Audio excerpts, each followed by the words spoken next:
مزرعه الحاج صبحي نعمان عبد الدايم، منطقه الخطبه. ما شاء الله الارض هنا مساحتها قد ايه يا حاج؟ 100. 100 فدان. 100 فدان، مزرعه كلها موالح زي ما حضراتكم شايفين. المزرعه تعتبر زراعتها كلها قايمه على الموالح وزراعه العنب. احنا جينا اكتشفنا ان في جهاز راكب من شركه منافسه، شركه الجهاز طبعا قدرته اقل شويه، هو بيعالج تقريبا لحد 1500 يا حاج، صح؟ تمام. فطبعا النسبه دي مش هتبقى يعني معتاده او تبقى صالحه الفتره اللي احنا فيها دلوقتي. طبعا نسبه الاملاح زادت شويه عند الحاج صبحي هنا في مزرعته، فلجأ لينا بفضل الله. ركب له جهاز مغناطيسي من شركه فيتال بأمر ربنا ان شاء الله، جهاز 6 بوصه قدره معالجه لحد 3000 جزء في المليون. ان شاء الله باذن الله تكميل وتركيب بكره. النهارده تاريخ 2/2، ان شاء الله الجهاز ممكن يركب يوم 3 او يوم 4 على اقصى تقدير باذن الله. ان شاء الله خير.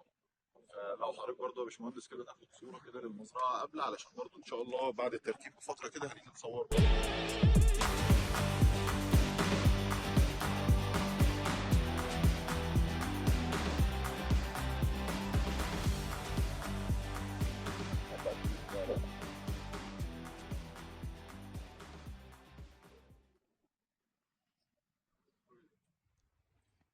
نشوفكم تاني ان شاء الله كمان شهرين من الاثنين بالنتائج باذن الله.